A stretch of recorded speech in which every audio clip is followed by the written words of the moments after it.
Kuya, sandali. Tumigil muna tayo sa lumang eskwelahan. Matagal ko nang gustong pumasok dyan eh. Ano ka ba naman, Mara? Bakit ba gusto mong pumasok dyan? Kung kailan naman nagmamadali tayo eh. Baka mamaya mapagalitan na naman tayo ni tatay eh. Tara na, bilisan mo na maglakad. Saka na lamang tayo papasok dyan. Isa pa eh, alam mo naman delikadong lugar na yan para sa atin eh. Sandali lang naman tayo sa loob, kuya. Gusto ko lang makita ang loob. Nagtataka lang kasi ako kung bakit maraming nagbibigti sa lugar na yan. Dapat nga matakot ka dahil marami nang namatay dyan. Bakit mo pa titignan? Sige na, kuya. Kahit ngayon lang. Nakikiusap ako. Ay nako, tigilan mo na nga kalokohan mo, Mara. Hindi mo ba nakikita? Mabigat tong dala kong mga panggatong. Saka na lamang tayo pumasok dyan. Malalagot na talaga tayo kay tatay. Kabilin-bilinan pa naman yan ha. Huwag tayong papasok sa loob ng gusaling yan. Hindi ka ba natatakot na baka merong kababalaghang nangyayari sa loob niyan kaya maraming namamatay? Para sisilip lang eh. Hindi naman niya malalaman. Saka, ngayon lang naman tayo nagkaroon ng pagkakataong makapunta sa lugar na ito eh. Hindi naman tayo magtatagal. Sige na, kuya, kahit saglit lang. Para naman may maipinta ako sa bago kong papel. Sige na, pagbigyan mo na ako. Pangako, hindi na talaga kita kukulitin. Ay nako, pambihira ka talaga, oo. Sige na nga. Basta hindi tayo magtatagal sa loob ha. Opo, kuya. Pangako, hindi na ako mangungulit sa'yo. Sandali lang, at hahanap lang ako na masasandalan nitong mga kahoy na panggatong. Basta mabilis lang tayo sa loob ha. Lalo pat malapit na lumubog ang araw. Baka abutan pa tayo ng dilim sa daan. Ang bait talaga ng kuya ko. Ikaw talaga ang pinaka-the best na kuya sa buong mundo. Sus! Tigil-tigilan mo at binubola mo pa ako. Kapag talaga ito nakarating kay tatay, yari na talaga ako sa kanya. Paniguradong sermon na naman ang aabutin ko sa kanya. Tara na, kuya. Bilisan mo, baka magbago pa yung isip mo eh. Oo na, sandali lang at inaayos ko pa itong mga kahoy eh. Baka may dumaan sa lugar na to. Makita to, malaman na may tao sa loob. Ayos na ba, kuya? Tara na kasi. O yan, ayos na. Tara na.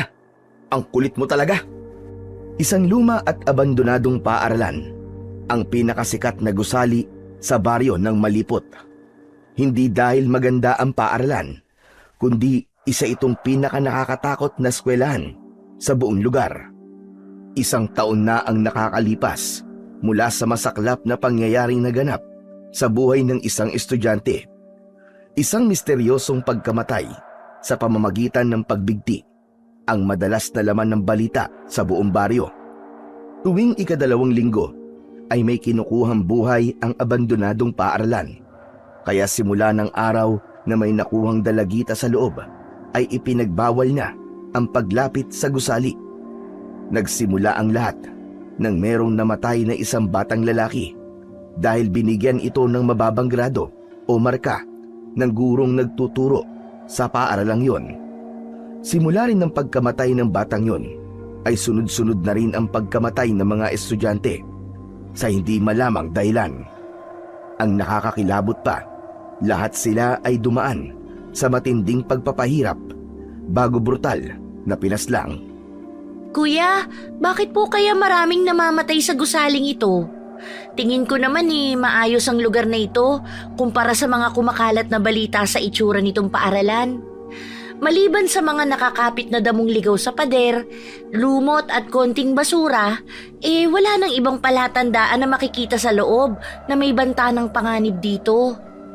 Wala tandaang Mara? Ikaw yung totoo. Ano ba talaga ang dahilan at gusto mo makita ang loob nito? Wala. Sabi ko titingin lang ng mga bagay na pwede kong maipinta. Tapos ano? Tapos uuwi na. Hindi Parang iba ang sinasabi mo sa totoong pakay mo kung bakit ka nagpupumilit na pumasok sa loob nito Tungkol ba to sa madalas na napapabalitang may namamatay sa paaralan to? Bakit mo ba gusto malaman Kuya. Mara, kalimutan mo na kung anong tumatakbo sa isip mo Masyadong delikado para sa inyong pumunta rito na mag-isa. Maaari sa ngayon, nagpapasama ka pa sa akin. Baka sa susunod pumunta ka na rito na nag-iisa ha? Marami nang namatay sa lugar na to at hindi ako makakapayag na mangyari din sa iyo mga nangyari sa kanila. Mara, huli na to ha. Sa susunod, hindi na kita papayagang pumasok dito. Pangako kuya, hindi po ako pupunta ng mag-isa rito nang hindi po kita kasama. Huwag ka mag-alala. Gusto ko lang talagang gumuhit ng kakaiba, katulad ni nanay na magaling din magpinta. O siya, sige na. Doon tayo maghanap. Kuya, dun po sa nakabukas na pinto Sa palagay ko meron na tayong makikita roon. Sabi ng may 14 na taong gulang na si Mara. Kasama niya ang kanyang panganay na kapatid na si Dario. Ulila na sila sa ina nang mamatay ito sa sakit na leukemia. Dating mahusay at magaling na pintor ang kanyang inang si Aling Tessie. Nang mamatay ang kanilang ina, ay napilitang tumigil sa pag-aaral ang may 25 taong gulang na si Dario. Tumulong na lang ito sa kanilang amang si Mang Aurelio na isang janitor sa kabilang paaralan ng Baryo Malipot. Habang naglalakad, muling napatingin si Mara sa kabuuan ng silid ng paaralan.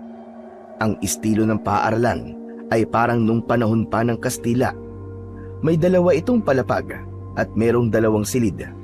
Ang pader ay gawa sa bato at koral na merong magagandang mga pinto na may disenyo ng malaking ibon na agila. Tuluyan na itong niluma ng panahon. Sira na at maraming bukbuk ang mga kahoy na naiwang nakatayo sa bawat katabi ng mga pader. Wala na ang mga bangko. Ang natira na lamang ay ang mga nakasulat na tsak sa bawat pader ng nasabing paaralan. O ano? Wala ka pa bang nakikita na pwede mong iguhit, Mara? Wala pa po Baka sa itaas kuya. Lubos-lubosin na natin na nandito tayo. Pambihira. Ayan ka na naman sa mga hirit mo Natatakot na ako sa lugar na to. Hindi ako albularyo o antingero, pero ang bigat talaga ng pakiramdam ko sa lugar na to. Punong-puno ng kalungkutan at parang may mga matang nakatingin sa atin. Anak ng pakiramdam ko tuloy hindi lang tayong nasa loob May kasama tayong ibang nilalang. Kuya naman tinatakot mo ba ako? Ha? Nilalang ka dyan wala naman tayong ibang kasama rito. Inilinga ni Mara ang kanyang paningin para pakalmahin ang kanyang sarili. Totoong nagsisipagtayuan na ang mga balahibo niya sa kanyang katawan dahil sa mga sinasabi ng kanyang kapatid. Hindi lang siya nagpapahalata. Sa halip ay itinuro pa niya ang paitaas na hagdan para sa ikalawang palapag.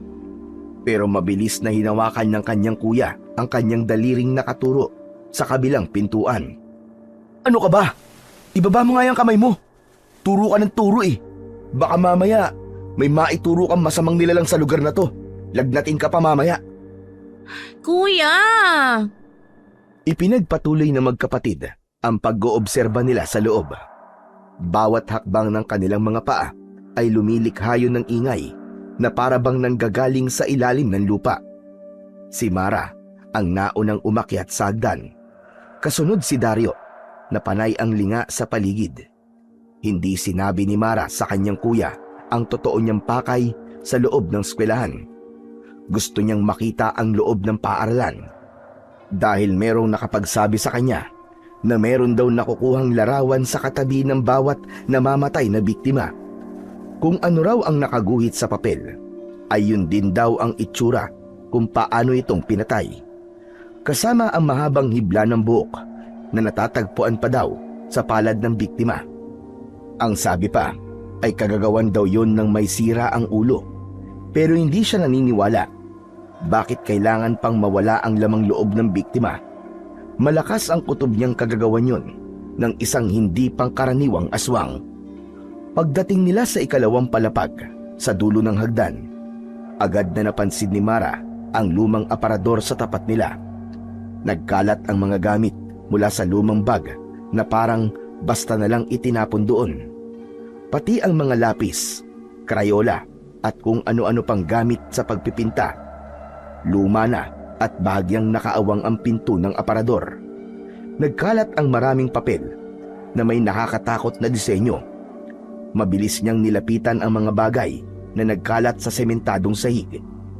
Tinignan niya yon isa-isa, saka pinulot at inipon. Dinampot niya ang mga nilipad ng hangin na papel.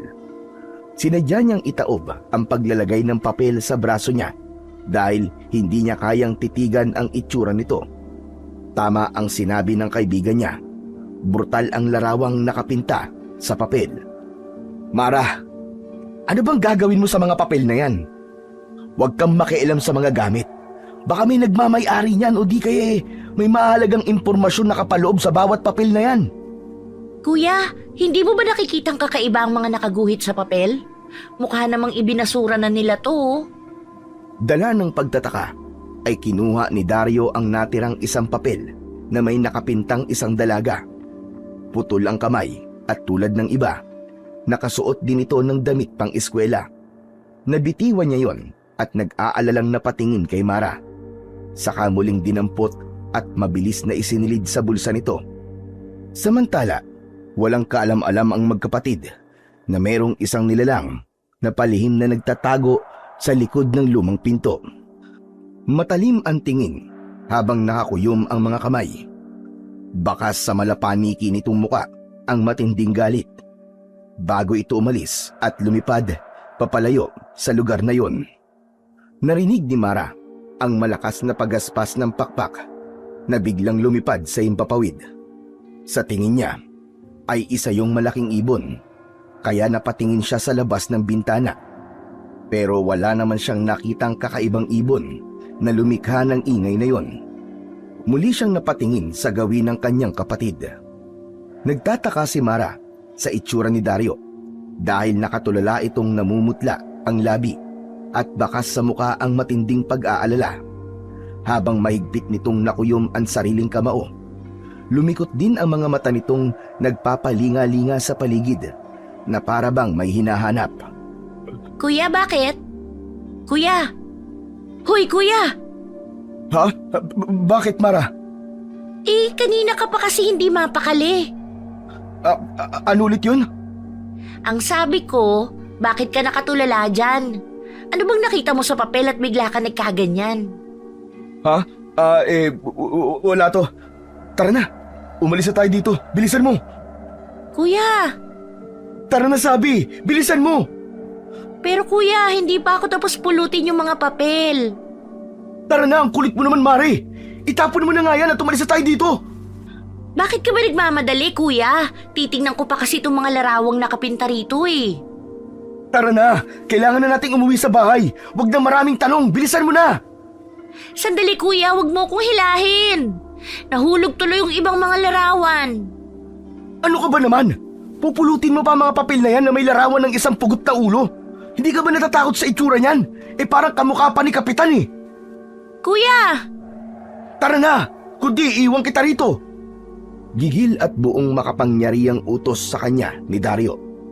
Nagmamadali itong hinila siya pababa ng hagdan. Halos takbuhin ito ang baitang, makalabas lang sila ng lumang paaralan na yon. Hindi maintindihan ni Mara kung bakit biglang nagbago ang kilos ng kanyang kuya. Nanginginig ang katawan nito na parang hindi mapakali sa kinatatayuan. Panay din ang linga nito sa paligid na para bang may hinahanap. Kuya, ano bang nangyayari sa'yo? Bakit ka ba nagkakaganyan? Siguro may nakita kang larawan dyan sa hawak mong papel kaya ka natatakot ano? Huwag ka na nga munang maraming tanong. Basta bilisan mo maglakad. Kailangan nating umalis dito. Pagdating nila sa labas, ay nagmamadaling nilapitan ni Dario ang kahoy na nakasandal sa puno. Mabilis nitong binuhat ang panggatong bago walang imik na iniwan nila ang lugar na yon. Hindi binibitiwan ni Dario ang kamay ng kanyang kapatid. Si Mara naman ay naguguluhan sa inaasal na yon ni Dario. Kaya't may duda siyang may nakita ito sa loob ng silid. Kaya biglang nagbago ang kilos nito. Habang nagmamadali sila sa kanilang paglalakad, hindi napansin ng magkapatid ang malalim na balon sa dadaanan nila. Nabitiwan ni Dario ang kamay ni Mara, dahilan upang mahulog ito sa balon. Ramdam na ramdam ni Mara ang pagtama ng kanyang likod sa matigas na lupa. Kuya, tulungan mo ako! Sandali lang, Mara! Huwag ka matatakot ha! Kukuha lang ako ng baging para may makapitang kapakyat. Inilinga ni Dario ang paningin sa paligid. Nahagip ng mga mata nito ang maliit na baging na nakapalupot sa puno ng nyog. Gamit ang kanyang itak, ay mabilis na naputol ni Dario ang baging. Mara! Abutin mo tong baging ha! Kumapit ka mabuti! Hihilahin kita paakyat! Kuya, bilisan mo! Natatakot ako dito! Baka may ahas o biglang magkaroon ng tubig. Madilim at ang baho ng singaw ng balon. Kuya! Oo, nandito na ako! Itatali ko sa bewang ko ang baging para hindi ka mahulog. Maiksilan to at walang ibang punong makakapitan. Kuya, bilisan mo! Hindi mapakali si Mara habang hinihintay niyang ibaba ng kapatid ang baging para tulungan siyang makaahon sa balon. Halos nanunuot sa kanyang buto ang malamig na simoy ng hangin sa loob. At kahit madilim, alam niyang malawak ang loob nito na para bang hindi lang siya ang naroroon. Gusto niyang pagsisihan na pumasok pa sila sa loob ng gusali. Kung umuwi na lang sana sila ng maaga at nakinig siya sa kanyang kuya, ay hindi sana siya nanghulog sa balon. Si Dario naman, na halos manginig na sa takot, ay hindi na rin mapalagay sa pag-aalala para kay Mara. Nang matapos nitong itali ang baging sa bewang nito, ay mabilis na kumilos ang binata para tulungan ang kanyang kapatid. Mara! Kumapit ka sa baging at hihilahin kita! Oo, kuya! Nang simulan na ni Dario na hilahin ang baging para maiangat si Mara, ay biglang nadulas si Dario sa maputik na gilid ng balon, kasabay ng pagbigat ng baging. Muling bumagsak si Mara sa lupa, pero hindi na siya nag-iisa. Kasama na niya si Dario. Kumalat sa lupa ang mga napulot niyang larawan at tuluyan na yung naputikan. Aray! Sakit ng balakang ko! Pambihira naman, oo! Pag binamalas ka nga naman! Paano yan, Mara? Dalawa na tayo rito! Kuya, ano nang gagawin natin? Ano pa nga ba? E di maghihintay ng tutulong sa atin. Kuya, nakakatakot naman dito. Madilim. At ang liwanag lang na makikita ang langit. Pasensya ka na, kuya, kung pati ikaw napahamak. Mara, huwag mo nang sisihin ang sarili mo. Tsaka wala rin namang magbabago kung pagagalitan pa kita. Alam ko naman na hindi mo rin kagustuhan ng mga nangyari. Paano na tayo, kuya? Sinong tutulong sa atin dito? Natatakot ako. Malapit nang dumilim. Masyadong malalim ang balon na to. Tsaka bakit kaya mabaho ang singaw dito? Di ko na alam ang gagawin. Siguro, kuya, maraming nakulong na hayop dito. Tapos hindi na nakaahon at dito na rin namatay. Pumahimik ka nga. Kung ano-anong pinagsasasabi mo Hubarin mo na ang tsinelas mo. Itatapon ko sa labas para may makapansin na may tao dito sa loob. 4 na tsinelas ang ibinato ni Dario sa labas. Umaasa silang may dadaan na ibang tao sa lugar na yon para magligtas sa kanila. Pero lumipas na ang 1 oras, ay wala pa ring dumadating na tulong para sa kanila. Hindi tuloy mapakali si Mara, lalo pa at kalat na ang dilim sa paligid. Tanging ang kanilang ama na lang ang pag-asa nilang maghahanap sa kanila. Kuya, makakaahon pa ba tayo rito? Oo naman, Mara. Huwag kang matakot. Nakakahawa ka Saka, sigurado ako na hahanapin tayo ni tatay kapag dumating siya sa bahay nang wala pa tayo. Mag-aalala yun. Yun nga lang, sigurado ng sermon niya sa atin at ako naman ang tiyak na mapapagalitan. Pasensya ka na talaga, kuya, ha? Nahulog tuloy sa putik yung mga papel na nakuha ko kanina. Nakakakilabot kasi yung nakaguhit na larawan sa papel. Sino kayang may gawa nun? Ang alin ba? Yung mga nakakatakot na larawan na puro brutal ang itsura ng mga taong nakaguhit sa papel? Hindi mo dapat gayahin ang mga ganon, Mara. Ang pangit. Parang gawain lang yun ng isang taong malapit na masiraan ang ulo. Kaya tama lang na nahulog yan sa putikan. Kuya! Mara, makinig ka. Hindi ka lalaki, ha? Babae ka at ang mga ikinikilos mo dapat ay mga pangbabae lang. Isa pa, bata ka pa Hindi ka dapat tumitingin sa mga mararas na bagay. Bakit ikaw, kuya? Nakita kita, isinilid mo sa bulsa yung nakuha mong papel kanina. Tapos magmula nang makita mo yon, natakot ka rin at bigla kang namutla. Aminin mo kuya, natatakot ka lang sa mga larawan na yon ano? Mara, hindi mo dapat to ginagawang biro. Mapanganib kung pakikialaman natin ang mga bagay na wala naman tayong kinalaman. Paano kung may nagmamayari nito? At dahil dito, mapahamak tayong dalawa. Sabay na napatingala ang magkapatid sa itaas ng gilid ng balon nang bigla nilang narinig ang maihinang yabag ng mga paa na papalapit sa kanilang kinaroroonan. Pero halos manlaki ang kanilang mga mata nang makitang hindi yun ang taong inaasahan nila, kundi isang nilalang na mukhang paniki. Nakangisi itong sumilip at dahil natatakloban nito ang liwanag na pumapasok sa balon, hindi nila masyadong nakita ang itsura ng nilalang. Iisa lang ang napansin ni Mara. Mahaba ang buhok nito na merong mabahong amoy. Hindi sila makapagsalita. Nanginginig ang kanilang katawan dahil sa matinding takot. Napakapit ng mahigpit si Mara sa braso ng kanyang kuya. Halata rin ang takot ni Dario dahil sa mabilis nitong paghinga habang nakatingala sa itaas. Umangil ang nilalang na nakasilip sa kanila habang ang laway nito ay tumutulo pabagsak sa kanilang kinatatayuan.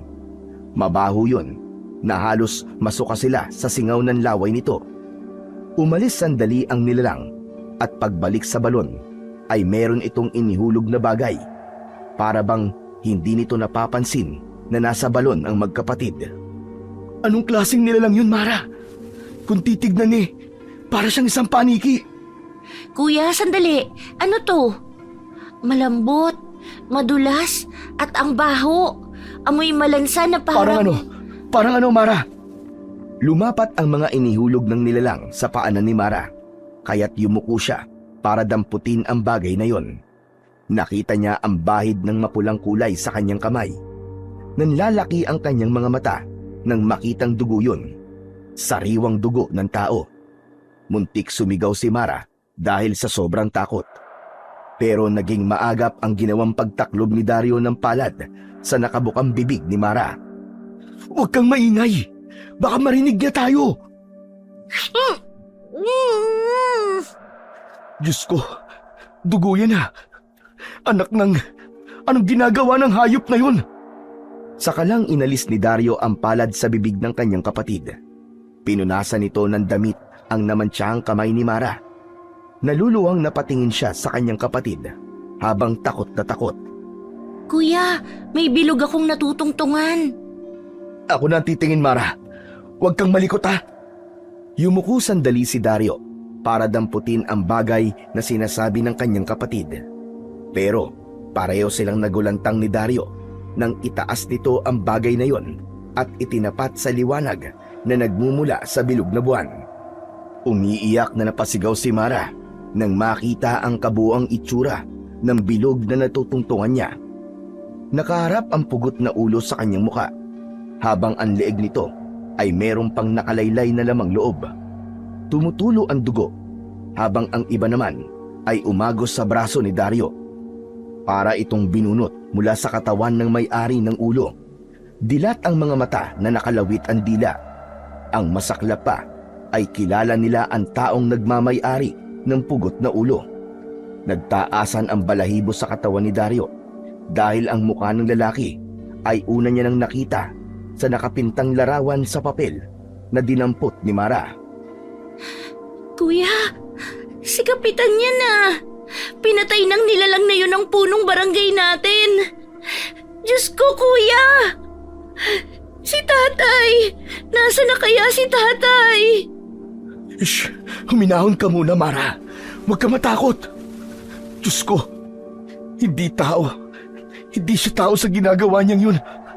Isa siyang aswang, Mara. Totoo pala na may aswang sa baryong to. Kuya, ano nang gagawin natin? Natatakot na ako. Maya-maya pa ay nakarinig naman sila ng mga yabag ng paa, papalapit sa kanilang kinaroroonan, pati ang paglapit ng liwanag na nagmumula sa mga sulo. Nabuhayan sila ng loob nang marinig ang boses ng nag-aalala nilang ama. Itinapon ni Dario ang pugot na ulo ni Kapitan sa lupa Malakas silang sumigaw para tawagin ang atensyon ng mga taong naghahanap sa kanila. Patalon-talon pa ang binata na pilit sinisilip ang itaas ng balon. Halos maiyak si Mara nang makita nilang sumilip ang kanilang ama sa balon. Bakas sa mukha nito ang matinding takot at pag-aalala. Mabuti na lamang at nang dumating si Mang Aurelio ay nakaalis na ang nilalang na pumatay kay Kapitan. Diyos ko, mga anak ko! Mga kasama! Tulungan niyo kami! Nakita ko na ang mga anak ko!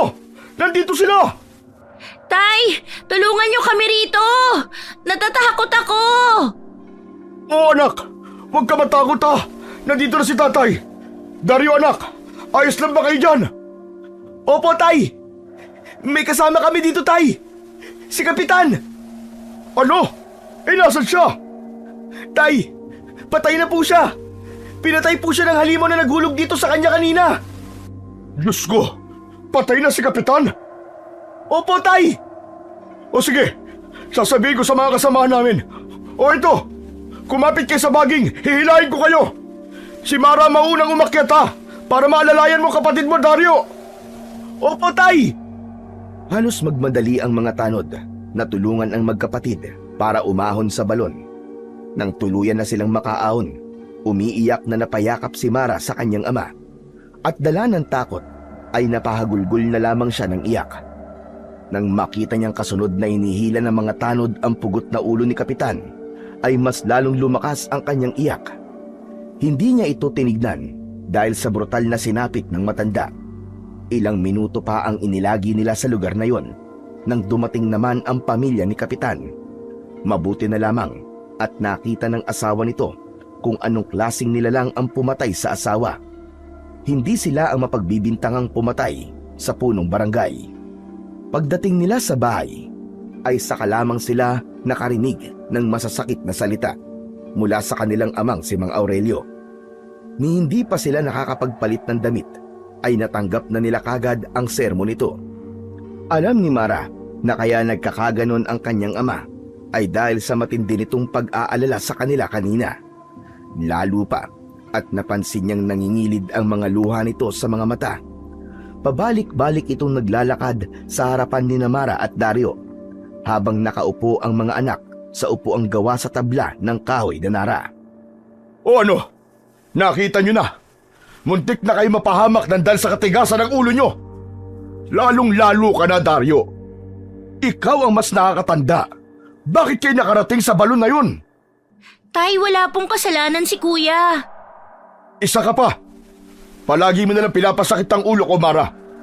May kasalanan o wala, pareho niyo akong binigyan ng pag-aalala dahil sa mga nangyari sa inyo. Hindi na kayo mga bata na kailangan pang paulit-ulit na pagsabihan. Kapag nagkaroon na kayo ng anak, maiintindihan niyo rin kung bakit ako nagagalit ng ganito sa inyo. Paano na lang pala kung natagalan ako sa trabaho? Eh di matagal din kayo na malagi sa balon na yon, kasama ang pugot na ulo ni Kapitan. Saka ang balon na yon, malapit yun sa lumang paaralan. Gusto kong magsabi kayo ng totoo. Pumasok ba kayo sa loob ng eskwelahan na yon? Eh kasi Wag na, Dario. Mukhang alam ko na naman ang sasabihin mo. Si Mara na naman ang dahilan. Ay nako, ilang beses ko man sasabihin sa inyo na wag kayong papasok sa loob nun. Parang may sumpa ang gusaling yon. Dahil lahat ng pumapasok doon, kung di napapahamak, namamatay. Bakit ba titigas sa mga ulo nyo? Hindi kayo nakikinig sa mga sinasabi ko. Simula ngayon hindi kayo lalabas ng bahay na ito nang hindi ko sinasabi. At kapag naulit pa ito, ipapadala ko na talaga kayo sa probinsya. Doon kayo sa lola nyo para magtagda kayo. Tay, ayoko po kay Lola eh. Masungit yun. Pwes, matuto kayo sumunod sa sinasabi ko. Nagkakaintindihan ba tayo? Napayuko na lamang ng muka si Mara habang katabi niya ang walang imik na si Dario. Nakukonsensya siyang napagalitan ang kapatid niya dahil sa kanyang kagagawan. Kahit nakaalis na si Mang Aurelio sa kanilang harapan, ay wala pa rin gustong maunang magsalita sa kanilang dalawa.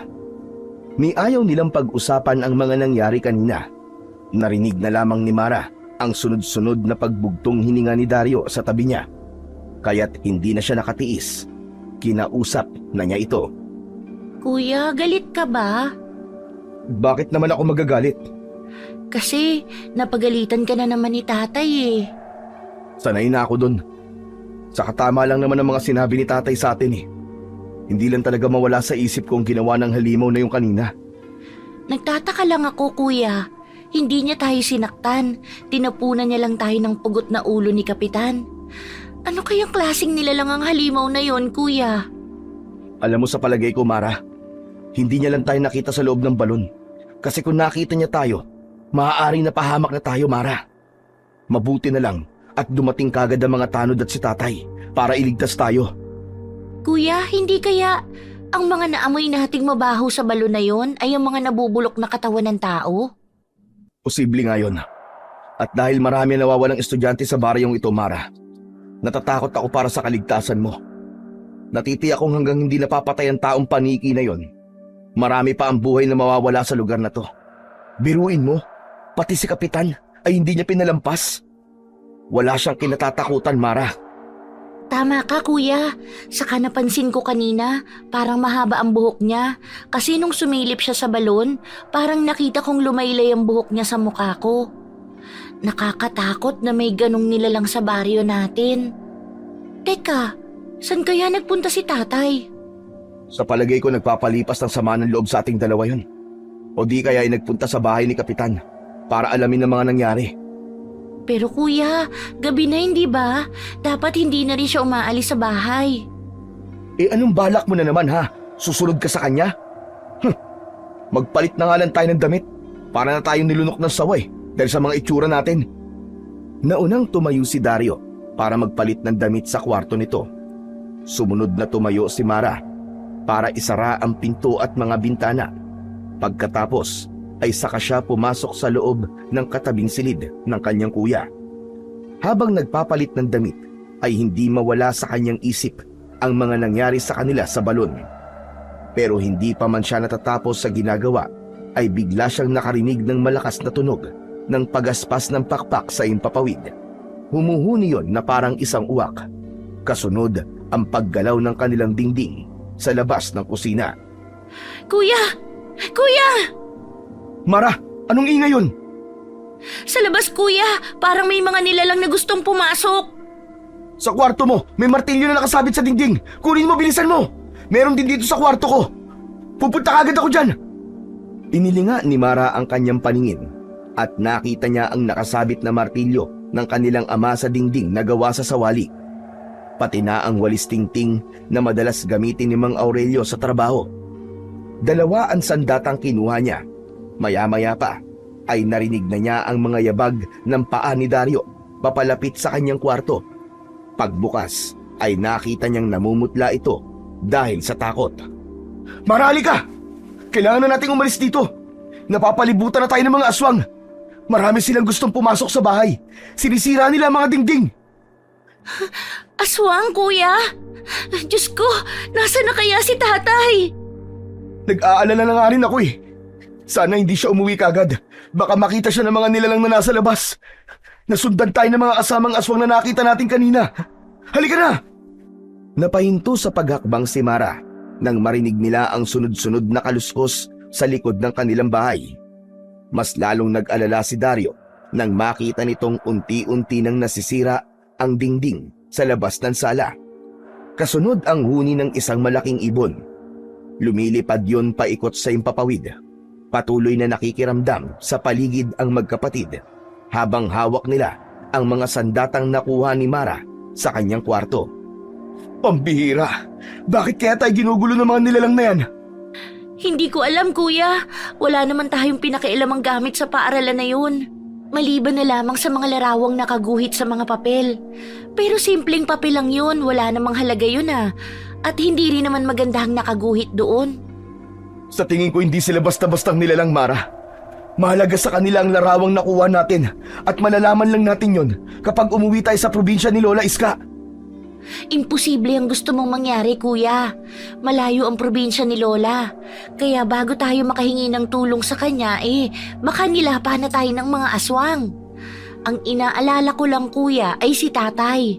Hanggang ngayon hindi pa rin siya bumabalik. Muling naulit ang malalakas na kaluskos sa labas ng kanilang bahay. Halos mabasa na ng pawis ang kamay ni Mara. dahil sa hawak niyang walis. Mabilis din ang tibok ng kanyang puso. Pinapakiramdaman nila ang bawat paggalaw ng dingding sa kanilang bahay. Mabuti na lamang at naisipan niyang maisara ang pinto bago pa dumating ang mga aswang. Kuya, parang amoy gomang nasusunog ang simoy ng hangin. Nakakasuka at ang baho. Ano nang gagawin natin, kuya? Paano tayo makakaalis dito kung napapalibutan na nila tayo sa bahay? Ang mabuti pa, tingnan natin kung anong ingay na nanggagaling sa kusina. Saan mo na naman balak pumunta, Mara? Hindi ka pa ba natuto sa mga nangyari? Kuya, magpapalapa na lang ba tayo sa mga aswang na yan? Basta, dito ka lang. Hihintayin natin dito sa tatay. Kapag nakita niya may halimaw sa labas, makakahingi siya ng tulong sa iba. Paano kung hindi, kuya, at mapahamak si tatay? Mara, ano ba? Bakit ba nag-iisip ka ng ganyan? Walang mapapahamak sa atin. Samahan mo na lang ako, kuya. Tingnan natin kung may mga nilalang na nakapasok sa kusina. Ang kulit naman ito. O sige, pero ako na lang ang titingin. Sa likod lang kita. Hawakan mong mabuti ang walis si tatay. Malaki ang maitutulong niyan sa masasamang elementong makakaharap natin dahil sa takot sila sa walis tingting. Si Mara pa rin ang nagwagi sa pagtatalo ng dalawa. Kaagad ninalapitan ni Dario ang pintuan ng kusina. Pero pagbukas at pagpihit nila ng seradura ay sumalubong sa kanila ang napakabahong amoy na parang nabubulok na laman ng hayop. Ganun na lamang ang panlalaki ng kanilang mga mata nang tumambad sa kanilang paningin ang nakaupong nilalang na parang naghihintay sa kanilang pagsilip.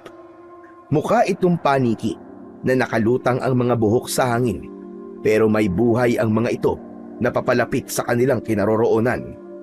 Dala ng matinding takot ay muling naisara ni Dario ang pinto at magkakasunod na paglunok ng laway ang ginawa nito. Habol ang sariling hininga na mas lalong hindi mapakali. Diyos ko! Anong klaseng nilalang na nakita natin, Mara?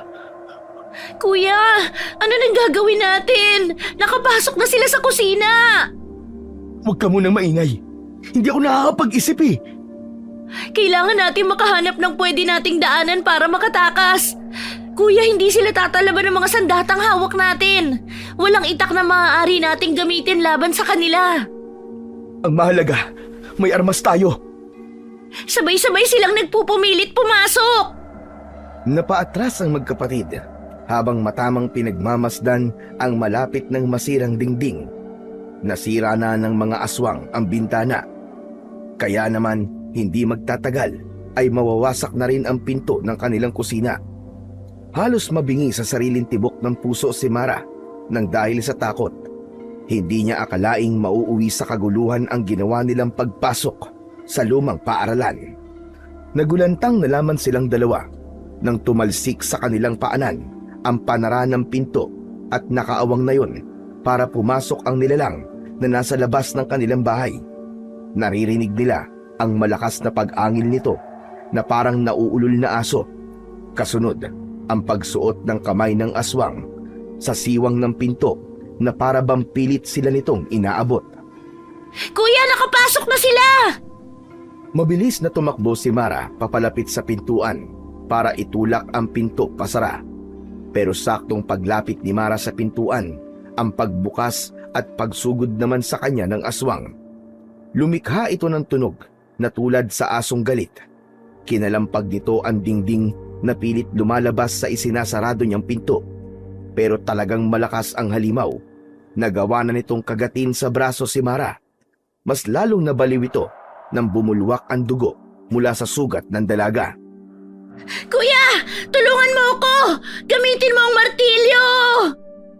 Nabitiwan ni Mara ang walis tingting dahil sa pagguhit ng sakit mula sa sugat niya. Ramdam na ramdam niya ang pagbaon ng pangil nito sa kanyang kalamnan, pati na ang malakas nitong pagsipsip sa kanyang dugo.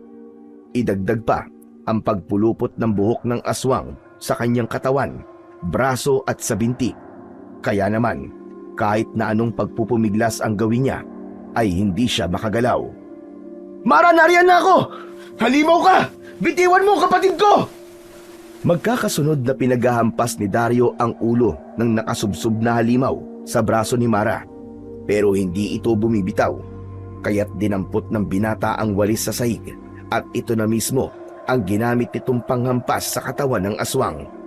Saka lang ito nakabitiw at natumba sa sahig na gawa sa kawayan. Umaangil ito na parang nasasaktan.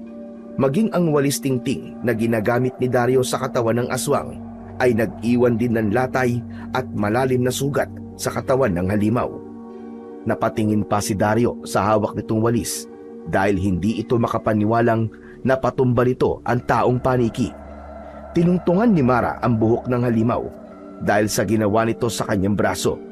Kinuha niya ang hawak na walis ni Dario at siya mismo ang humampas sa katawan ng nakahigang aswang. Hindi nito maintindihan kung ano ang unang hahawakan dahil sa sakit. Umalis na tayo rito, Mara! Tama na yan! Papatayin nila tayo! Marami pang gustong pumasok na aswang para patayin tayo! Kuya, huli na! Nasa loob na sila! Napasok na nila tayo! Napasunod ng tingin si Dario sa tinitignan ni Mara. Nakapasok na nga ang 3 aswang mula sa kusina. Meron na rin sa sala. Dahan-dahan ang mga ito sa paghakbang na para bang nagpapakiramdaman kung sino ang mauunang sumugod. Mahigpit na hinawakan ni Mara ang hawak niyang walis, saka iwinasiwas niya sa ere, patutok sa mga aswang na nasa harapan nila. Napansin niyang may epekto ang walis sa mga aswang dahil napapaatras sa mga ito. Kasunod ang pag-angil na parang asong natatakot. Huwag kayo lalapit! Kundi gagawin ko rin sa inyo ang ginawa ko rito sa kasama ninyo! Umangil lang malakas at nakakabinging pagsigaw ang mga nilalang na nasa loob ng kanilang bahay. Para itong mga paniking may mababangis na anyo. Naglalaway at natatakam sa putahing nakahain sa kanila. Habang iwinawasiwas ni Mara ang kanyang sandata, ay humahakbang naman sila ni Dario paatras, papunta sa kwarto ng dalaga. Kuya, may bintana sa kwarto ko. Doon tayo dumaan. Sige, mauuna ako at pagbilang ko ng 3, mabilis kang tatakbo sa kwarto ha. Oo, kuya. 1, 2, takbo! Malalaki ang hakbang ng mga paa na tinakbo nila ang kinaroroonan ng kwarto ni Mara. Nakita nilang humabol sa kanila ang mga aswang. Kaya't bago pa man ang mga ito na makapasok sa kanilang silid, ay naisara na yon ni Dario. Mabilis na kumilos ang magkapatid para pigilan ang pagbabantang pumasok ng mga aswang sa loob. Ganon din ang iba pang mga halimaw na nasa labas na naghahanap ng ibang butas na mapapasukan. Ayan, naiharang ko na ang kahoy. Sisilipin ko muna ang labas ng bintana para makatakas sa tayo rito. Hihingi tayo ng tulong sa mga tanod. Kaya ba nating takasan sila, kuya? May kakayahan silang lumipad eh. Kailangan natin subukan, Mara. Delikado kung mananatili tayo rito. Hindi ganun katibay ang ating dingding. Hindi magtatagal ay mawawasak na nila ang bahay natin. Bilisan mo na. Malapit na nilang buksan ang pinto sa kwartong to. Ganon din sa pinto ng sala. Wala nang ibang paraan. Dahil sa mga narinig, ay nakita ni Mara na biglang nanginig sa takot ang kanyang kuya. Habang walang tigil sa pagsulyap sa mga pinto na patuloy na binubuksan ng halimaw sa labas. Ganon din ang pagsilip nito sa labas ng bintana. Bakas sa mukha nito ang matinding pag-aalala. Mukhang di na tayo makakalabas ng silid na to, Mara. May mga nakabantay din sa labas ng bintana. Pambihira naman oh. Saan ba naggaling ang mga nilalang na yan? Bakit gusto nila tayong patayin? Ano kayang dahilan, kuya? Ewan ko. Pero siguro, dahil sa papel na kinuha natin. Alam mo bang ang nakita kong larawan sa papel ay mga guhit ng isang biktima kung paano itong papatayin? Ang iba ay namatay na. Pero marami sa larawan ang papatayin pa lang nila.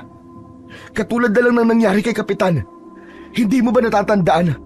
Ang larawan ay kahawig sa itsura kung paano pinatay si Kapitan. Kung makikita natin ulit ang larawan na yun, nakaguhit ang mukha ni Kapitan na pugot ang ulo. At yun din ang nangyari sa kanya kanina, hindi ba? Diyos ko, kuya. Nagkamali ako. Hindi ko sana pinakialaman ang bagay na yun. Hindi ko naman alam na aabot sa ganito ang ginawa ko. Ang gusto ko lang naman ay humanap ng ibang bagay na maipipinta ko.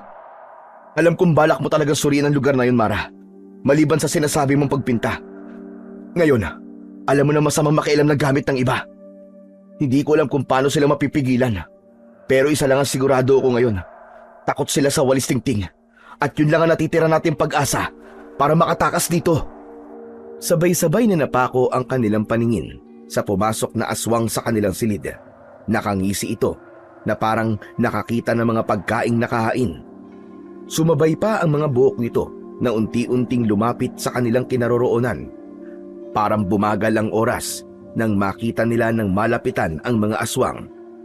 Nasira na rin ang pangsarado ng bintana at halos hindi na sila makahinga sa dami ng mga aswang na nakapalibot sa kanila.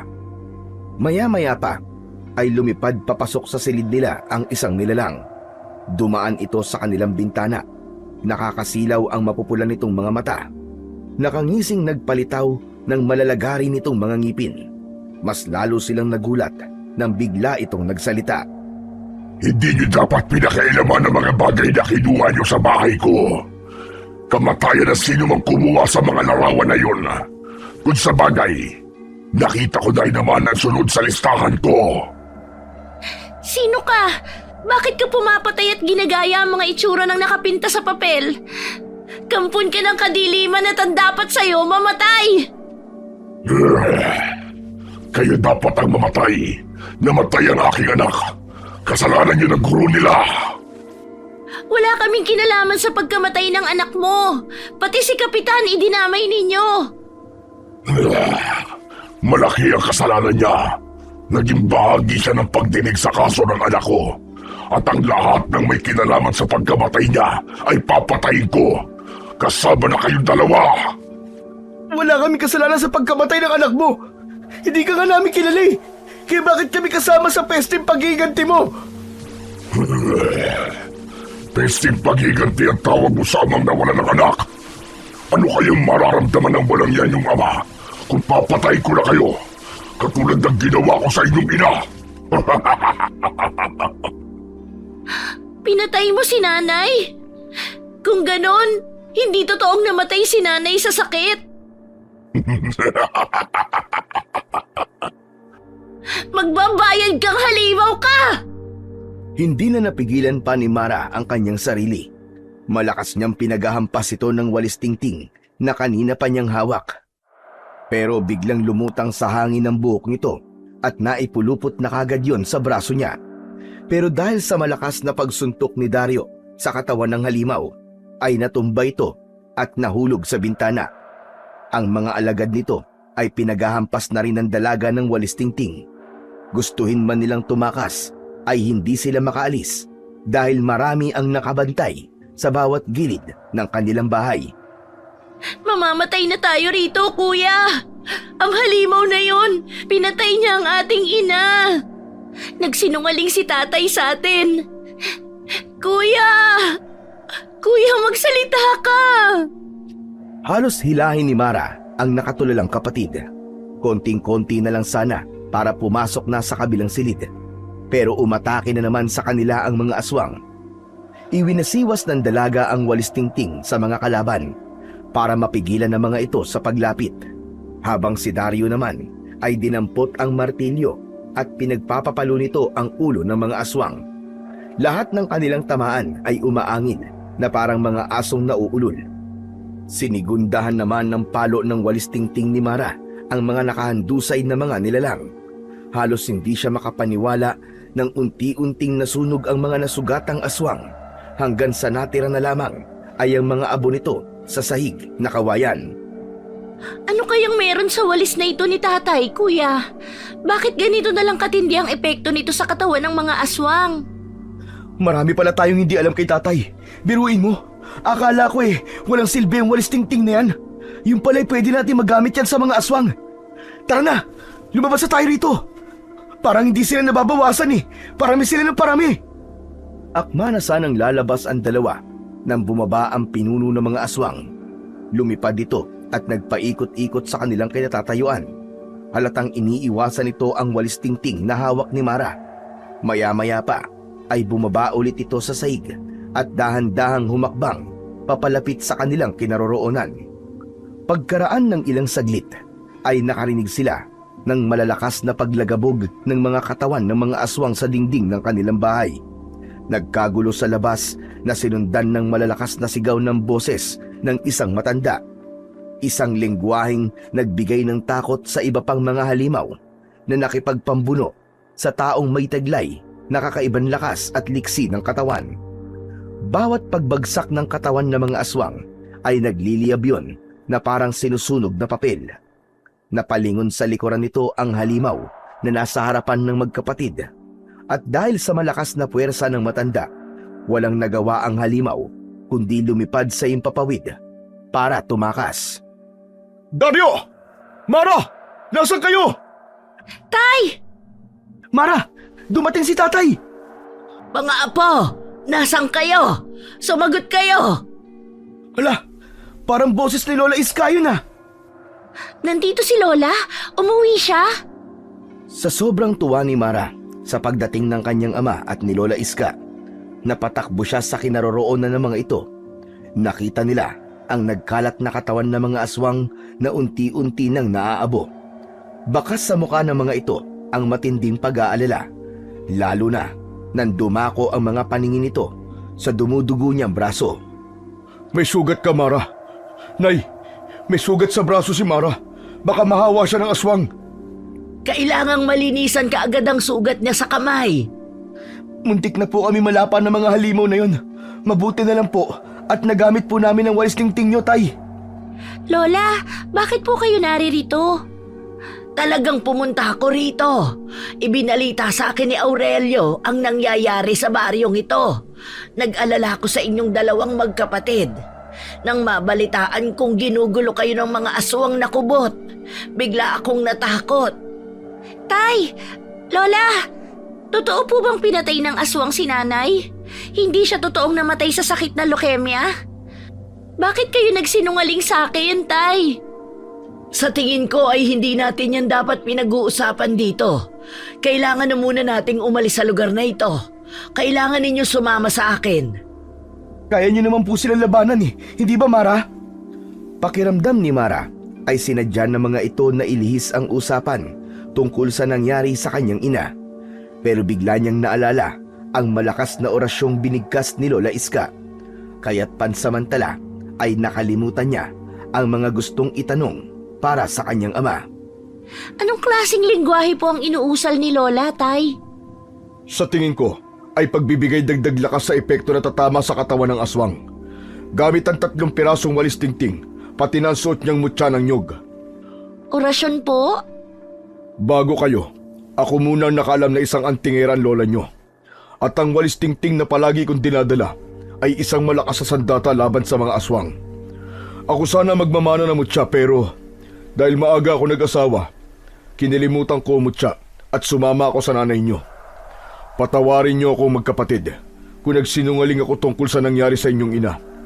Alam ko maghahanap lamang kayo ng paraan para gumanti sa mga aswang na pumatay sa kanya, kaya inilihim ko ito. Sabi mismo sa amin ng aswang, tay, na siya po ang pumatay kay nanay. Kami ang balak niyang isunod. Pakiramdam ko, meron po kayong nagawang kasalanan sa aswang na yon. Nagiiganti lamang daw siya dahil sa nangyari sa kanyang anak. Hindi nila inaasahan na meron pa palang natirang buhay sa mga aswang, ang mga halimaw na nakakulong sa kwarto ni Mara. Kaya't hindi na naman natuloy ng matanda ang mga sasabihin nito dahil bumangon at sumugod ang kubot sa kinatatayuan ni Lola Iska.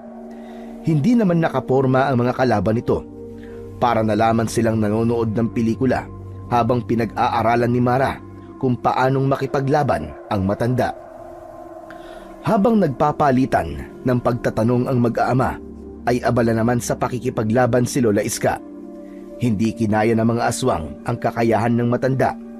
Kaya nang makahanap ng pagkakataon ang mga kubot, ay lumipad ang mga ito sa impapawid para tumakas papalayo sa matanda. Naiwan ang mga aswang na nasawi na bumagsak na sa lupa habang nagkalat ang mga dugo nito sa damuhan. Katulad sa mga nauna, unti-unti na ring nasunog ang mga katawan nito. Nilapitan ni Mara, Dario at Mang Aurelio ang naaabong mga katawan ng aswang na kubot. Hindi sila makapaniwalang napabagsak ng abuela ang 3 aswang. Kinuha ni Lola Iska ang natirang buhok ng kubot. Saka isinilid sa dala nitong bag na yari sa abaka. Ang galing ninyo, Lola. Inililigtas niyo po ang buhay namin. Masyadong matitigas ang mga ulo ninyo. Alam niyo bang sa ginawa ninyong ito ay inilagay ninyo sa panganib ang mga sarili ninyong buhay? Bakit naman po? Manganganib ang buhay ng lahat ng nakatira sa baryong ito hanggat hindi ninyo na ibabalik sa kanila ang bagay na kinuha ninyo. Alam kong nakialam kayo sa Talsares, ang talaan ng mga kubot kung paano nila papatayin ang mga biktima. Inililista at iginuguhit nila yon para sa kanilang mga hakbang. At ginulo nyo sila, kaya imbis na hindi pa kayo ang nakapila sa mga papatayin nila, ay kayo na ang inuuna nilang biktimahin. Pero mali pa rin po, Lola Iska, ang ginagawa nila. Lalo pat may nakuha kong isang larawan na hindi ko maaaring palampasin. Huwag ka na muna sumagot, anak. Tama sinabi ni nanay. Nasa panganib kayo ngayon. Mapapahamak din ang mga tao sa baryong ito dahil sa ginawa nyo.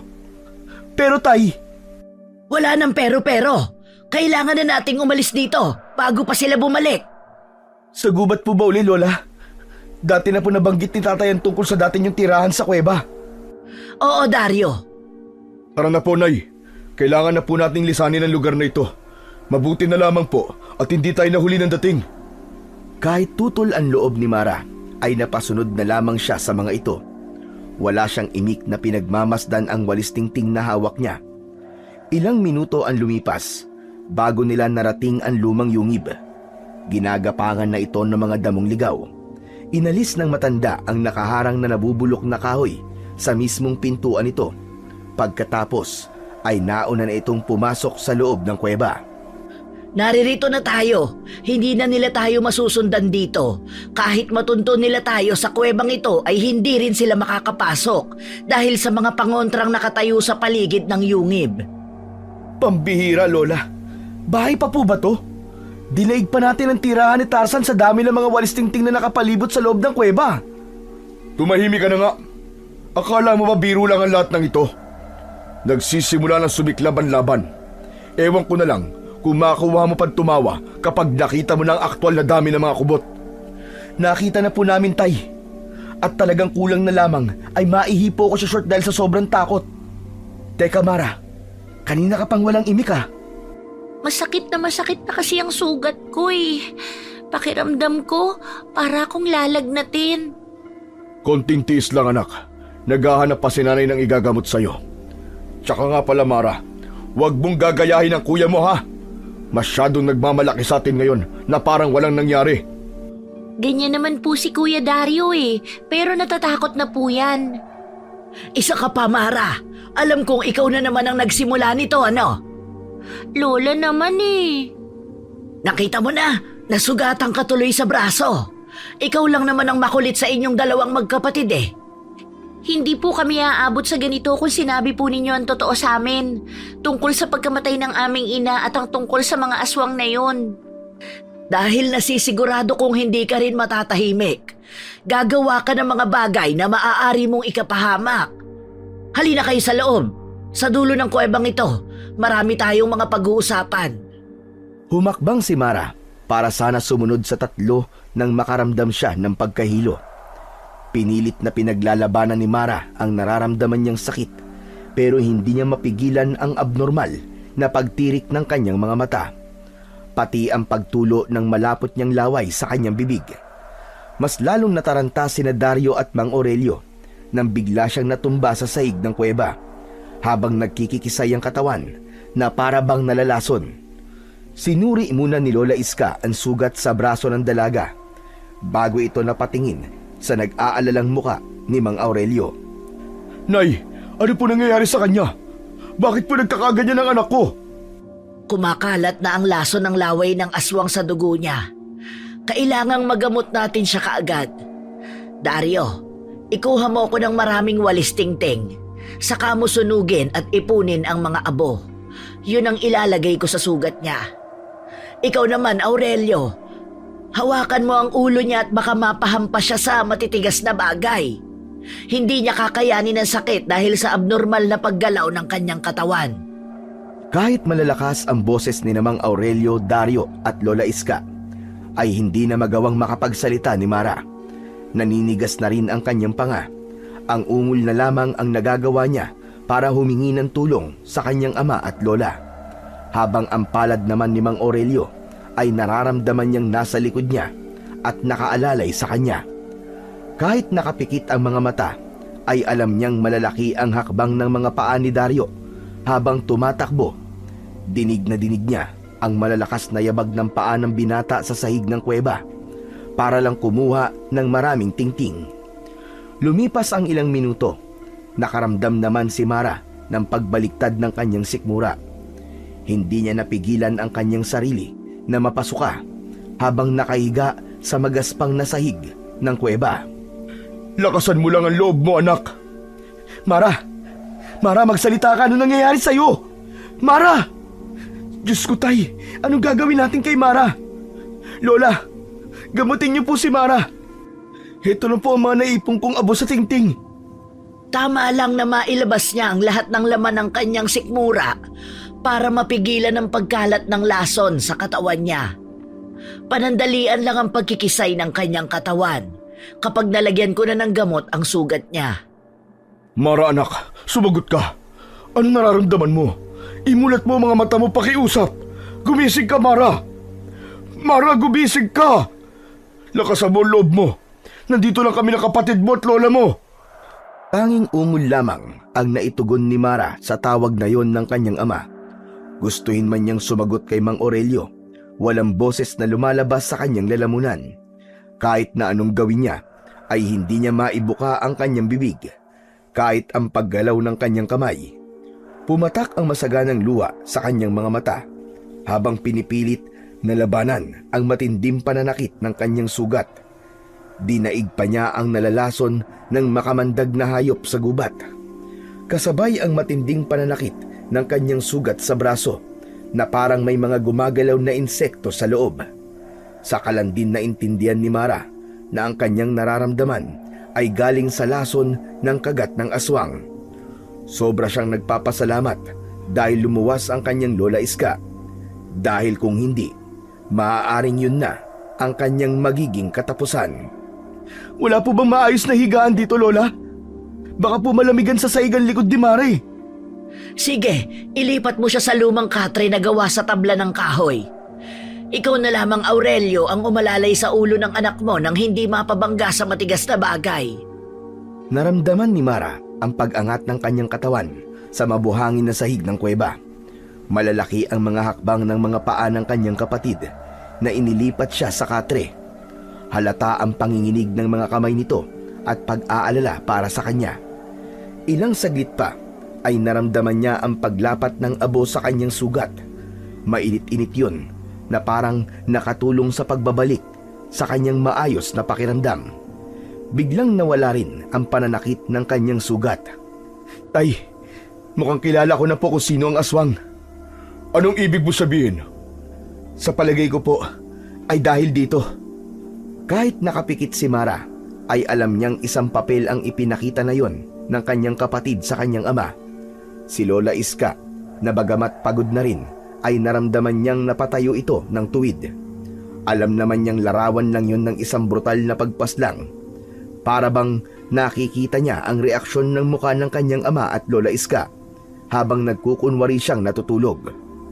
Malakas po ang kutob kong ang aswang na pumapatay sa mga estudyante kay nanay ay ang ama ng batang napabalitang nagpakamatay dahil binigyan ng mababang grado ng kanyang guro. At si nanay ang gurong yun, tay. Magagalit po sana ako kay nanay kung hindi ko nakita ang papel na yan. Nagpakamatay nga ba ang batang yun, tay? O pinatay siya ng sarili niyang ama? Ang hindi ko lang po maintindihan, bakit po gagawin yun ni nanay?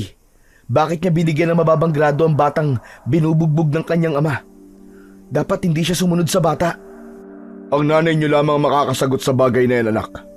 Pero nasa mismong papel ang kasagutan sa mga katanungan natin. Hindi natin dapat husgahan ang iyong ina. Mas alamin pa natin kung bakit naghihiganti ang ama ng batang yon.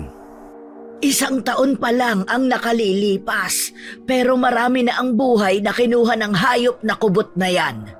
Tapos malalaman pa natin na ang pagpatay sa mga kabataan para sa kasalanan ng iisang estudyante ay kagagawa naman pala ng kanyang ama. Alam ba ninyong marami pa akong hindi sinasabi sa inyo na ang batang namatay ay minsan ang lumapit sa akin para humingi ng tulong. Isa kong albularya. Nagpapaturo siya sa akin kung paano magagamot ang pagiging aswang ng kanyang ama. Kung ganun po, alam ni Basti na aswang si Mang Sato? Oo, mahal na mahal niya ang kanyang ama. Alam naman natin na walang gamot ang pagiging aswang. Nasa mismong may katawan kung paano niya mapipigilan ang pagiging aswang. Pero ginawa pa rin ng bata ang lahat ng paraan para matuto at magamot ang ama nito. Kaya sobra akong nagulat nang mabalitaang nagpakamatay siya. Pagkatapos, malalaman natin na hindi naman pala totoo ang kanyang pagpapakamatay. Hindi alam ni Mara kung ano ang nakita ng tatlo sa papel, pero isa lang ang tumatakbo sa isip niya. Kung hindi nagpakamatay ang bata, nangangahulugan na may alam ang kanyang ina sa pagkamatay ni Baste. Lihim siyang nagalit sa kanyang ina dahil ito pala ang nagbigay ng mababang grado sa batang namatay. Maya-maya pa ay unti-unti nang iminulat ni Mara ang kanyang mga mata. Iginala niya ang paningin sa kabuuan ng yungib. Merong nakasabit na iba't ibang klaseng sandata sa dingding na bato, mga walis tingting, bao, palaspas na gawa sa dahon ng nyog at ugat ng nyog. Lahat ay kagamitan sa panggagamot. Inagaw rin ng kanyang atensyon ang suot na kwintas ni Lola Iska dahil gawa yon sa buko ng nyog. Bakas din ang tuwa sa mga mata ni Dario at Mang Aurelio nang makitang unti-unti nang bumabalik ang kanyang lakas. Inalalayan siya ni Dario na sumandal sa dingding. Hinanap ng kanyang paningin ang papel na hawak ng kuya niya kanina, pero naitago na nito ang larawan. Kumusta na ang pakiramdam mo, anak? Maayos na po ang pakiramdam ko, Tay. Narinig ko po na may hinala kayong hindi totoong nagpakamatay ang batang si Basti. Tay, totoo bang si Nanay ang guro ng mga panahon na yon? Oo, Mara. Kung ganon, si Nanay po pala ang naging dahilan kung bakit namatay si Basti. Hindi yun ganun, Mara.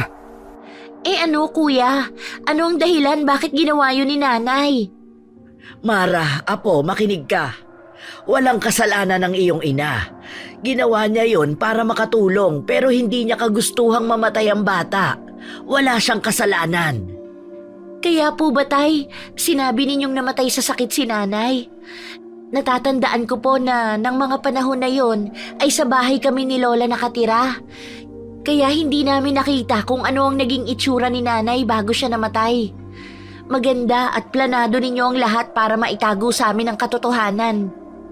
Mapapatay ko ang aswang na yon. Pinatay niya si Nanay. Apo, Mara, huwag ka magsalita ng ganyan. May mga dahilan si Tessie kung bakit niya yon nagawa. Ang inaalala ko ang kaligtasan mo laban sa aswang na kubot. Teka, sandali lang po, Lola. Aswang na kubot ba ang tawag sa mga mukhang paniki na nakakalipad at may mahahabang buhok na kayang pumatay ng tao? Oo, pero kakaiba ang aswang na ito, Dario. Dahil gumagamit pa siya ng larawan para pumatay ng tao. Pagmamasdan na muna niya ang itsura ng larawan bago niya hahanapin ang biktima. Saka lang sila nagiging aswang kapag naipintanan nila ang kanilang mabibiktima. At habang hindi nila napapatay ang nasa larawan, hindi rin sila natatahimik. Si Mara, siya ang sunod na puntirya ng aswang kaya dapat natin siyang bantayan. Ano pong gagawin natin, Nanay? Para hindi mapahamak ang anak ko. Ipagagamit ko muna sa kanya ang mutya ng nyog. Kailangan niya ng proteksyon dahil paniguradong siya talaga ang sunod na bibiktimahin. Paano niyo po nalaman? Si Dario, alam niya kung bakit.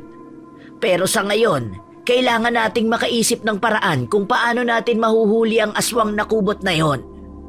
Gano po kayo nakasiguradong magagamit po natin ang mutya para protektahan si Mara?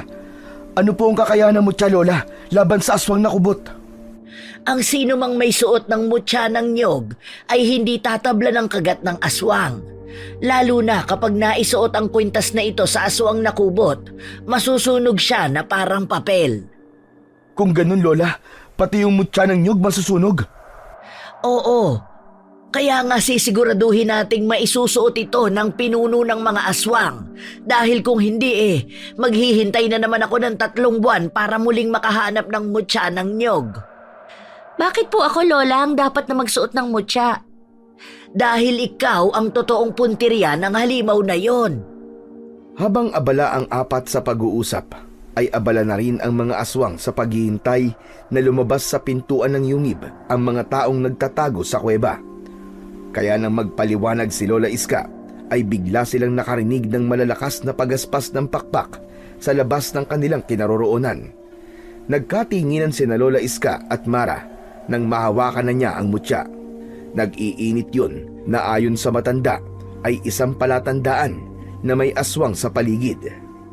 Nandito na sila. Balak na nilang kunin si Mara. Isuot mo na kaagad ang kwintas. Haharapin natin ang mga aswang kubot. Nay, sigurado po ba kayong hindi mapapahamak ang anak ko? Subok ko na ang kapangyarihan ng mutya. Apo ko si Mara at hindi ko siya hahayaang masaktan. Mara, kunin mo ang walis tingting ng iyong ama. Ikaw naman, Dario. Ikaw ang gumamit ng martilyo. Si tatay po, ano pong gagamitin niyang armas? Salita lamang na kayang magpagising sa nauulol na isip ni Sato. Hanggat maaari, gawin mo ang lahat, Aurelio, para malaman niya ang kanyang pagkakamaling nagawa. Pero kung kinakailangan, gamitin mo rin ang 3 piraso ng walis tingting. Nang maihanda na nila ang kanilang mga gagawin, ay lumabas sila ng yungib. Halos magulat sila sa mga nakitang halimaw sa labas. Nakakatakot ang mga itsura na lahat ay nakataas ang mga buhok na para bang tumataklob sa mukha nito. Nakauwi ka na pala, tanda.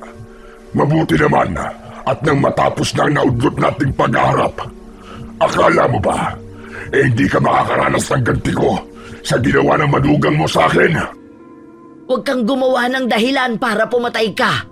Isa kang halimaw. Wala ka ng pag-asang maging mabuting nilalang. Sa dami ng pinatay mo, wala ka ng puwang sa mundong ito. Si Mara lang ang kailangan ko, hindi kayo. May nakatakdang oras para sa inyo. Tumigil ka! Hindi na tayo aabot sa oras na yun. Dahil ngayon pa lang, tatapusin na namin ang oras mo. Hayop ka! Pinatay mo ang asawa ko! Dahil pinatay niya ang anak ko. Tama na, Satsat. Sige mga kasama, patayin niyo ang pumatay sa nakatakda sanang maging pinuno ninyo. Pagkasabi ni Mang Sato, ay mabilis na lumipad sa impapawid ang mga kubot. Saka pabulusok na inatake sina Dario at Lola Iska. Pero dahil sa hawak nitong martilyo, natumba ang halimaw sa damuhan na sinigundahan naman ng paghampas ni Mara ng walis tingting. Si Mang Sato ang pangalawang sumugod. Si Lola Iska ang inuna nitong inatake gamit ang matutulis nitong mga kuko. Kinalmot nito ang dibdib ni Lola Iska. Dahil sa mga nakita, ay napasugod si Mara. Mabilis niyang inatake ng walis tingting si Mang Sato. Muntik itong tamaan sa katawan. Tila alam naman ng aswang ang epekto ng walis tingting sa katawan nito. Nanlaki ang mga mata ni Mang Sato nang lumabas ang liwanag na nanggagaling sa kwintas ni Mara. Dumaloy rin ang kulay dilaw nitong liwanag sa hawak niyang walis tingting. Sinamantala niya ang pagkakataon na nasisilaw pa sa liwanag si Mang Sato. Nilukso niya ang espasyong nakapagitan sa kanilang dalawa. Pagkatapos ay hinampas niya ang katawan nito ng walis tingting. Halos mapasigaw ito sa sobrang sakit nang gumuwit ang sugat nito sa balat. Hindi maaari ito. Pagsisisihan mo to. Simula pa lang yan, Sato. Hindi mo matatalo ang babaeng may tanga ng mutya ng nyog dahil hindi mo sila masusugatan. Ikaw na tinamaan niya ng sandata na may liwanag ng mutya, kailanman ay hindi na maghihilom ang sugat na nilikha ng walis. Makaligtas ka man, habang buhay kang pahihirapan ng sugat mo dahil sa sakit. Hindi ako makapapayag na matatalo niyo ko. Hindi pa ako nakakaganti. Muli itong sumugod sa kinatatayuan ni Mara, pero muli niya itong hinampas ng walis tingting sa binti, kaya't napaluhod ito sa damuhan habang pasigok-sigok dahil sa sakit. Hindi makagalaw si Mang Sato dahil sa masakit na sugat nito sa katawan. Pagkatapos ay hinarap naman ni Mara ang iba pang mga aswang. Katulong niya si Dario. Bawat tamaan ng martilyo nito ay siya namang lapit ni Mara para paluin ng mga ito ng walis tingting. Kitang-kita ang pagkikisay ng mga katawan ng mga aswang. Butas ang pakpak dahil sa gumagapang na apoy sa katawan nito mula sa makapangyarihang liwanag ng mutya. Si Lola Iska naman, dinukot nito ang buhok sa bag na nakuha nito sa namatay na kubot. Ginamit yon ng matanda sa mga nagwawalang aswang. Iginapos nito ang mga kubot bago pinalo ng mga sarili nitong buhok. Mamatay ka ngayon sa pamamagitan ng walis ko! Mga kampon kayo ng kadiliman! Heto ang sa inyo! Parang nagwawalis ng basura ang naging eksena kung paanong nakipaglaban sa mga aswang na kubot si Mara. Ni hindi nagamit na mga aswang ang kanilang mga buhok dahil nasusunog at napapaso sila sa init na taglay ng sandata ng dalaga. Bumagsak ang mga ito sa damuhan habang nagkikikisay na bumubula ang bibig. Kasunod ang pagkasunog ng mga katawan nito na parang mga papel hanggang sa maging abo. Nilapitan ni Mara si Mang Aurelio na nakikipag-usap sa nakaluhod na si Mang Sato. Pinipilit nitong tumayo para gumanti, pero natatalo ito ng panghihina ng dahil sa mga sugat na natamo. Biglang nagsalita si Mang Aurelio. Kinuha nito ang suot na mutya ni Mara saka lumapit sa nakaluhod na si Mang Sato. Gagamitin ng kanyang ama ang sinasabi ng kanyang lola na tamang estratehiya para hindi na dumanak ang dugo sa baryo habang ibinibigay ni Mang Aurelio ang mutya sa lalaki. Hinayaan niya lamang itong gawin kung ano ang plano ng kanyang ama sa aswang na kubot. Hindi ako makikipaglaban sa iyo para mapatunayang mas malakas kami. Panahon na para matanggap mong wala na ang iyong anak. Huwag mo sabihin yan. Hindi mo ako naiintindihan. Talagang wala makakaintindi sa'yo. Hindi maitatama ng mali ang isa pang pagkakamali. Kahit saan tignan, ikaw ang mali dito. Ikaw ang nagpakasama. Kaya ibinibigay ko sa iyo ang mutya para makinig ka sa sasabihin ko. Masakit sa akin na pinatay mo ang asawa ko. Pero naisip mo ba kung sino talaga ang totoong may kasalanan? Tumahimik ka! Ikaw ang tumahimik! Ganyan ang ginawa mo kaya nawalan ka ng anak. Hindi mo siya pinakinggan. Inilisan mo siya ng karapatan at pagkakataong magpaliwanag. Kahit hindi naiintindihan ni Mara ang naging pag-uusap ng dalawa, para bang ang bigat-bigat na ng mga salitang binibitiwan ni Mang Aurelio para sa nakaluhod na si Mang Sato. Pinagmamasdan nito ang mutyang nasa kamay na unti-unting pumapaso sa palad nito. Nakatayo lang silang tatlo habang pinakikinggan ang mga palitan ng pag-uusap ng dalawa. Isang malaking kasinungalingan ng mga pinagsasabi mo. Hindi si Tessie nagbigay ng mababang marka sa anak mo. Dahil si Bastina anak mo, siya mismo nakiusap na babaan ni Tessie ang markang ibibigay niya sa anak mo. Gusto niyang bumagsak dahil hindi raw yun ang pangarap niyang maging. Alam mo ba kung bakit siya nakiusap na ibagsak siya, ha? Tumigil ka! Huwag kang gumawa ng kwento! Bakit ako titigil? Bakit? Ayaw mo bang marinig kung ano ang katotohanan sa totoong dahilan ng pagkamatay ng anak mo? Dahil ayaw niyang maging isang pintor na aswang. Pero anong ginawa mo? Pinilit mo siya. Ginagamit mo siya sa pagiging aswang mo. At nang makita mong bumagsak ang marka niya, binugbog mo siya, hindi ba? At yun ang naging dahilan kung bakit mas pinili na lamang niya magpakamatay. Pumatak ang masaganang luha ni Mara dahil sa mga narinig. Lalo pa at nakita niyang napahagulgol ng iyak si Mang Sato. Nanginginig ang kamay nito na napakuyom ang mga kamao habang napapaso sa mutyang nakakulong sa palad nito. Pero pilit pa rin itong pinapanindigang wala itong kasalanan. Hindi totoo yan! Sinungaling ka! Sinungaling ka! Yun ang katotohanan. Ikaw mismo ang pumatay sa anak mo. Si Kapitan na magpapatunay na totoong ikaw ang pumatay sa anak mo. Pero anong ginawa mo? Pinatay mo ang lahat ng mga taong nakakaalam sa buong katotohanan. Pero alam mo ba kung ano mas matinding pagsisisihan mo? Na kahit mabuhay ka pa, hindi mo na rin gugustuhin magpatuloy sa buhay mo.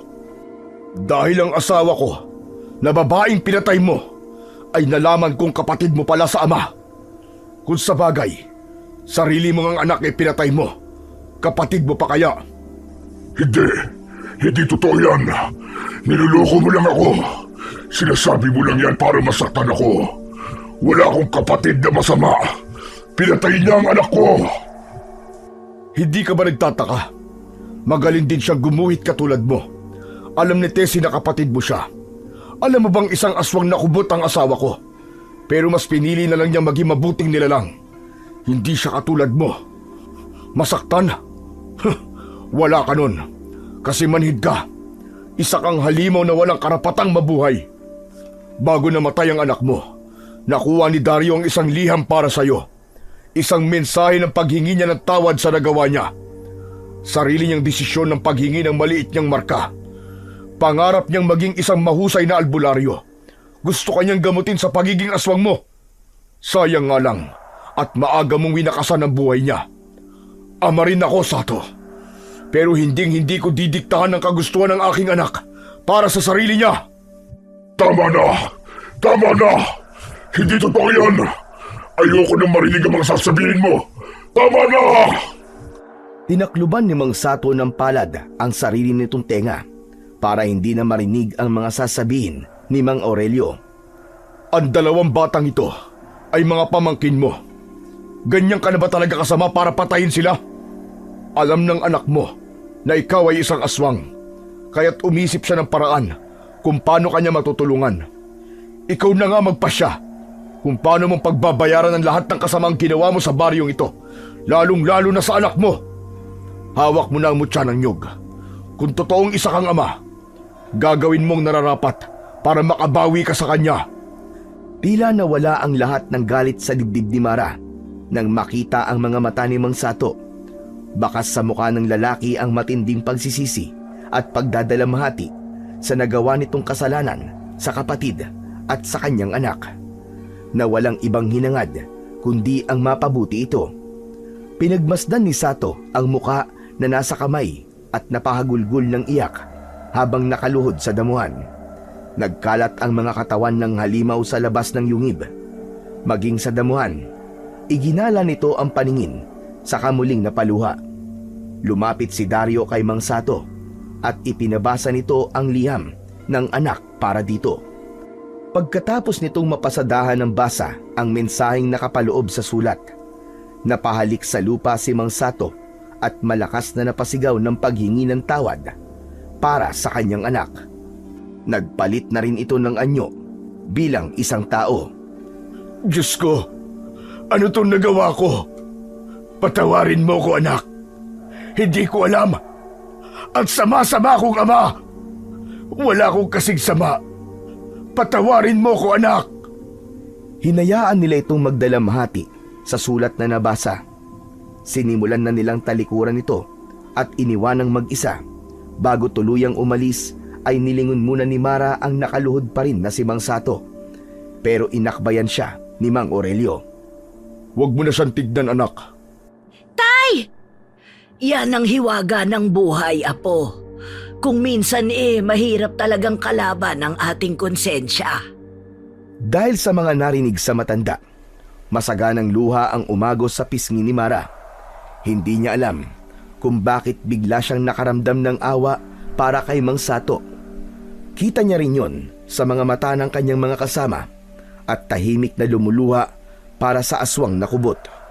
Gustuhin man nilang pigilan ito sa binabalak na gawin, ngunit hindi niya na kayang baguhin ang pasya ng isang ama na sobrang nagsisisi sa mga nagawa para sa anak.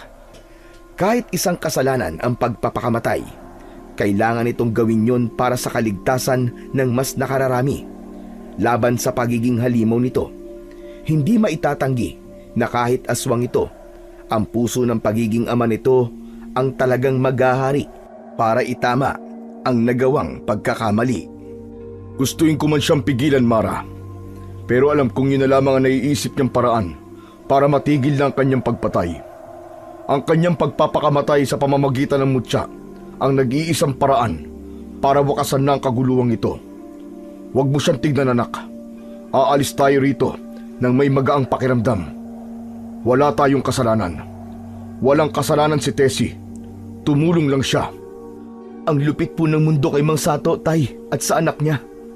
Pero wala naman po tayong magagawa. Nakita mo, Mara? Isang malaking aral ang natutunan natin ngayon. Isang aral na kailangang may magbuwis ng buhay bago maisip ang mga nagawang pagkakamali. Hindi na nila tinignan kung ano ang mga sumunod na ginawa ni Mang Sato nang iwan nila ito. Basta't nakita na lamang nila ang makapal na usok na nagmumula sa nasusunog nitong katawan. Kasabay ng paglaho ng katawan ni Mang Sato, ang pagkatunaw din sa mutya ng nyog na ipinagkaloob ni Lola Iska para kay Mara. Muling naibalik ang tahimik na buhay sa baryo ng Malipot. Si Mara naman ay palaging bumibisita sa abandonadong paaralan para naman magdala ng alay para kay Baste, Aling Tessie at kay Mang Sato na kapwa namatay dahil sa lumang paaralan na yon. Isang umaga, sa labas ng balkonahe nakaupo si Dario habang pinagmamasdan ang papel na nakuha nito sa loob ng paaralan. Nakuha ito ni Dario nang unang beses silang pumasok sa paaralan. Katabi nito si Mang Aurelio at Lola Iska. Tumabi rin ng upo si Mara at pinagmasdang mabuti kung ano ang larawang nakaguhit sa lumang papel. Halos manlaki ang kanyang mga mata sa nakitang itsura ng batang babae sa larawan. Kamukhang kamukha niya yon. Paanong... Ito ang larawang tinago ko sa bulsa ng hapon na pumunta tayo sa gusali. Sa pamamagitan din ito, nalaman ko nandito rin ang sulat ni Baste. Ikaw itong babaeng putol ang braso na sunod sana magiging biktima ng kanyang ama. Ang larawan din na to ang ginamit ni Baste para makita kagad ng kanyang ama ang liham niya. Kinuha ko ito, kaya ang katotohanan sana na dapat ay naibulgar ay nauwi pa rin sa maraming beses na pagpatay. Napataklob ng palad sa sariling bibig si Mara. Hindi niya akalaing ganito kalaki ang naging pinsala ng pangingialam nila sa mga gamit na yon. Kung hindi nila kinuha ang larawan, nalaman na sana kagad ni Mang Sato kung ano ang nagawa nitong pagkakamali para sa kanyang anak. Hindi na sana umabot pa sa maraming pagpatay ng mga taong walang kasalanan. Ang mahalaga, nabasa pa rin to ni Mang Sato hanggang sa kanyang huling hininga. Itiniklop ni Dario ang papel, saka sinunog ito. Isang pagpapaalam na ibabaon na nila sa limot ang mga nangyari. Dala ang isang malaking aral na natutunan. Pagkatapos ng mga sandaling yon, sabay-sabay nilang pinagmasdan ang liwanag na nanggagaling sa bilog na buwan.